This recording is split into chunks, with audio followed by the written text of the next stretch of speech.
e bën vetë atë, apo i shtyu kryetari? Jo, unë mendoj që kryetari ju ka krijuar mundësi që t'jenë prezent në hapësirat publike, në media, në rrjetet ndryshme sociale, dhe kjo ju jep atyre një përparësi që të marrin më shumë vota. Avantazhu je, po. Po nuk është kjo diçka tepër e mirë për partinë, sepse ne do ta shohim a i kanë sjell ata vota partisë. Jo, a kanë morë vota nga partia. Për te kësaj, pra, si që thoni jo, organizimit jo të mirë brenda partijak dhe eliminimit të disave që kanë patur kontribut, avantajji për ata që nuk kanë kontribuar, po që erdhën së fundi, ju keni qenë shumë më te për kritik se aqë.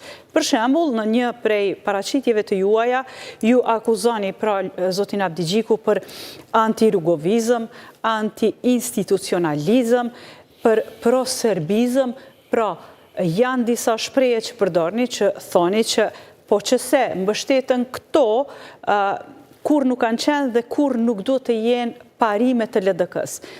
Ka pasur ndonjë moment kur ju keni parë vërtet që LDK-ja po shkon drejt kësaj rruge, drejt anti-rugovizmit, pro-serbizmit e tjerë, ose pse thatë këtë, pse vlerësuat që LDK-ja mund të shkojnë këto drejtime? Po, kjo nuk është e vështirë për të shpjeguar se janë fakte publike. Po, para zgjethash, unë gati 4 vite s'kam folur asgjë, s'kam qenë kritik ndaj Lumir Abdi Gjikut, as ndaj kryesisë, sepse kam pritur që të ketë rezultate. Po, ishit i kënaqur derisa nuk flesnit? Po, apo flesnit t'jepnit një mundësi? Kjo ishte një provë, një mundësi, edhe unë prita që ta shfrytëzoj mundësinë, dhe është normale që gjithkush që zgjedhet i ri ta ketë mundësinë, ta tregoj veten. Edhe kam pritur ndonse prej zgjedhjes, prej momentit kur është zgjedh në krye të LDK-s, pra intervista e parë që ka dhënë për syri televizionin e Shqipërisë të Qim Peka, domthonë Lumir Abdi Gjiku në një farë mënyrë e tregoi një fytyrë tjetër që s'duhet ta kishte. Për shembull, e hoqi fotografinë e presidentit Rugova nga zyra. Aty është momenti anti-rugovizëm. Po, ai është momenti. Domthonë, ai e hoqi me arsyetimin, siç thotë Qim Peka, tash unë s'kam qenë aty, thotë Lumir Abdi Gjiku e tha në kuptimin që LDK-ja tash e ka një fytyrë të re, e ka një kryetar të ri, dhe LDK-ja duhet të identifikohet me figurën e Lumir Abdi Gjikut dhe jo me figurën e Rugovës. Të mund që ishte gabimi parë, po gabim shumë i madh. E hoqi fotografinë e Rugovës që të mos figuron të më, po të figuron të Lumiri aty, që është përsëri gabim, sepse Rugova është një figurë historike. A nuk e bën çdo lider këtë? Jo, nuk e bën. Mirë, ky pra është momenti kur ju keni parë anti-rugovizmin. Po mirë, ku është anti-institucionalizmi?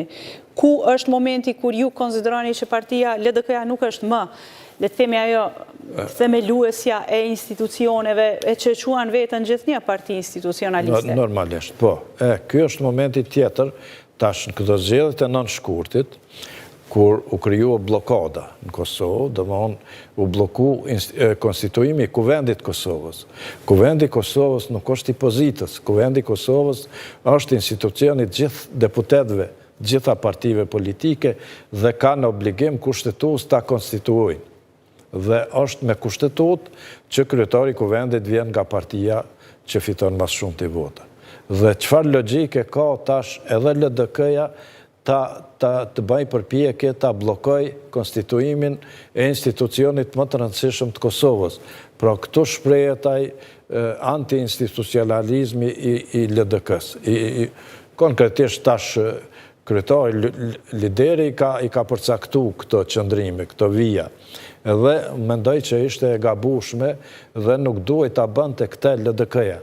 Pra konstituimi i Kuvendit është për të mirën e shtetit Kosovës. Pra ju e shihni fajtore dhe LDK-n, sepse ka patur më shumë të zëra, kryesisht në këtë mes kohën e shkurtit dhe dhjetorit zgjedhje që fajësia më e madhe është vënë partisë më të madhe, vetëvendosjes.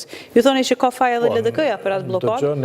Për mos konstituimin e Kuvendit, nuk mund të fajsoni vetëvendosjen sepse ata provun, ata bën përpjekje. Nëse nuk do të provonin, por do të kishin një qëllim që do të mos konstituohet Kuvendi, po të shkohet në zgjedhje të reja me njëherë, ata e kishin mundësinë ta bëjnë këtë. Po mirë, refuzimi për qenë pjesë e koalicionit qeveritar ishte gabim? Unë mendoj që ishte gabim, sepse po ta kishte bërë këtë marrëveshje. Unë mendoj që LDK-ja do të përfitonte, nuk do të humte, sepse e merte pozitën e presidentit, pra vetë Lumiri mund të ishte presidenti i Kosovës, dhe do të merte një pjesë të madhe të qeverisë, dhe nështë me një sistem shumë kongullës edhe kryetarin e kuvendit. Ndonë se nuk jam i sigurt a do të arrihe kjo, por që mund të akushëzonte edhe me këte. Dhe LDK-ja do të tregonte fuqi politike, jo dopsi. Çka e bëri Abdi Gjikun që të refuzonte, sepse ka patur vlerësim